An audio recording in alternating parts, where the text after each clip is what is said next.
പിണറായി വിജയൻ അങ്ങ് പൊട്ടിത്തെറിച്ചില്ലേ? സജീന്ദ്രനൊക്കെ അറിയാം. പിണറായി വിജയൻ അങ്ങോട്ട് ഇളകി ഉമ്മൻചാണ്ടിയോടും രമേശോടൊക്കെ പറഞ്ഞ് ഈ PT തോമസിനെ മര്യാദയിരിക്കത്തോളം, ഇല്ലെങ്കിൽ കൈകാര്യം ചെയ്യാൻ ഞങ്ങൾക്കറിയാം എന്നൊക്കെ പറഞ്ഞ് ഭീഷണിപ്പെടുത്തി. ഞാൻ പറഞ്ഞു അതൊക്കെ കയ്യിലിരിക്കട്ടെ, അതവിടെ കൈവച്ചാൽ മതി എന്ന് പറഞ്ഞ് വലിയ വാഗ്വാദമായി. ഒരു 2.5 മണിക്കൂർ അതിനെ സംബന്ധിച്ച് നിയമസഭ വാഗ്വാദം നടന്നു.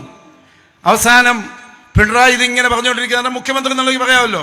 അവസാനം ഞാൻ പറഞ്ഞു, ഞാൻ ഈ പറയുന്നത് തെറ്റാണെന്ന് പറഞ്ഞാൽ ഇപ്പോൾ ഇവിടെ വെച്ച് KPCCയോടും പാർലമെന്ററി പാർട്ടിയോടൊന്നും ആലോചിക്കാതെ ഇപ്പൊ ഇവിടെ വെച്ച് എൻ്റെ MLA സ്ഥാനം രാജിവെക്കാൻ ഞാൻ തയ്യാറാണ്, തെളിയിക്കാൻ ധൈര്യമുണ്ടെങ്കിൽ തെളിയിക്കാൻ പറഞ്ഞപ്പം പിണറായി വിജയൻ മുട്ടുമടക്കി അവിടെ ഇരുന്നതല്ലാതെ ഒരു അക്ഷരം വിട്ടിട്ടില്ല.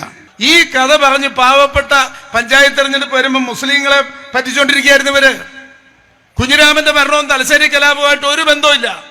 ഒരു പള്ളിയും കുഞ്ഞിരാമൻ സംരക്ഷിക്കാൻ പോയില്ല.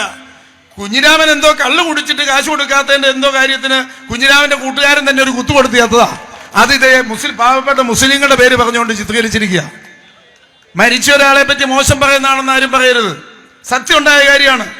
ഞാൻ ഈ പറയുന്ന കാര്യം തെറ്റാണെങ്കിൽ ഞാൻ എവിടെ വന്നു അത് തെളിയിക്കാൻ തയ്യാറാ. പിണറായി വിജയനോട് ചോദിച്ച അസംബ്ലിയുടെ രേഖയിലുള്ളതാ. എൻ്റെ ഇപ്പൊ ഈ പറഞ്ഞ മുഴുവൻ കാര്യവും അസംബ്ലിയുടെ രേഖയിലുള്ളതാ. ഇന്നുവരെ അവർ നിഷേധിച്ചിട്ടില്ല.